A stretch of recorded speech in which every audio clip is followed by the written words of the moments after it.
Next, G, guidelines for goodness. Manager, G, only 2 more alphabets. How to formulate guidelines for goodness. These last 3 are simple. We'll finish quickly. So I finished the term manager. Now, because now the mind will think about the future. So I am bringing the mind back to the present and say guidelines for goodness. We have to make sure that pure feelings come from our heart, our conscience as guidelines. We should learn to follow the dictates of our conscience. Your conscience, which is God, will give you goodness. That conscience is the Atman. That is called Swabhava. Swa plus Bhava. Swa means Atma. Bhava means feelings. Whatever feeling one gets, if one discriminates between good and bad, right and wrong, and then follows them, that itself becomes goodness. Thus, the essence of the guidelines of goodness is that we should follow our conscience. Corporate governance has become the mantra of the corporate world. But governance does not have to come from external rules and regulations. It should spring forth from our internal value systems. Then it is far more sustainable. And here Swami has used the word conscience, and this is now increasingly being used in the corporate world, and they use the word called corporate conscience. What is the conscience of the company? What is the common objective of the company and the identity of the company, and what is it collectively saying that the company should be doing in a particular situation? So conscience is the one which tells you what is right and what is wrong. In 2003, when we were in Kodaikanal with Swami, one evening we came back from bhajans. That day bhajans by students were not very good. And it was around I think it was some celebrations. We had gone in May 2003, so it wasn't the Tamil New Year day, but groups from Tamil Nadu had come. So Swami came inside and he said, today bhajans are not good. He asked, first he asked, how are the bhajans today? Some people said, Swami, okay. Swami said, okay ledu, PK ledu. Then next, Swami had this habit of punning on words. Then he asked, are you happy? Are you happy? All the individual singers. None of them assertively said, yes, Swami, I'm happy with what I sung. Because they were not happy, genuinely the bhajans were not very good.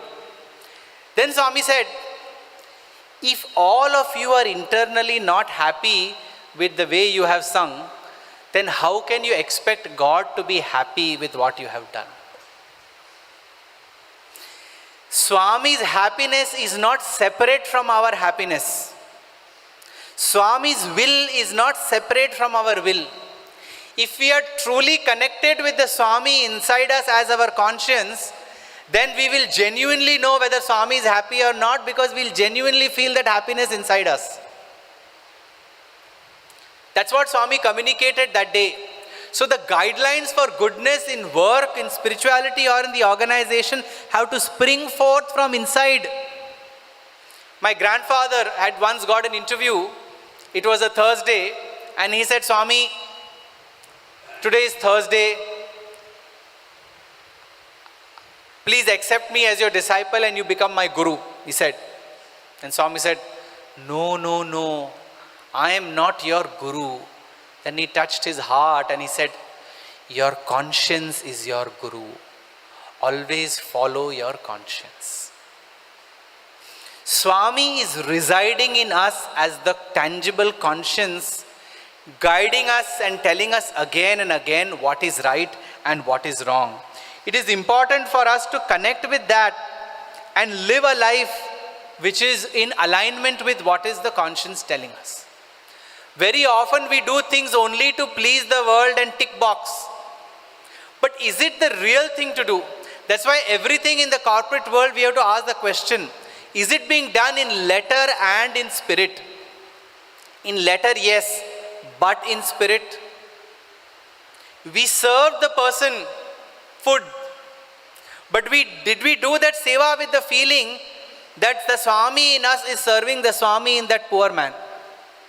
Once a group of Hyderabad youth had done lot of seva activities and went to Swami in Prashantilyam. Swami gave them group interview and they told Swami, we did this gram seva, we did this, we did that, all those things they were telling Swami.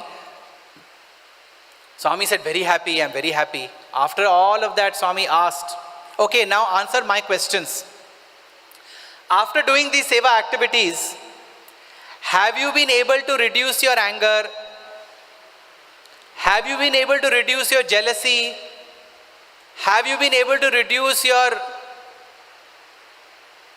impatience? Have you been able to reduce your sense of doership?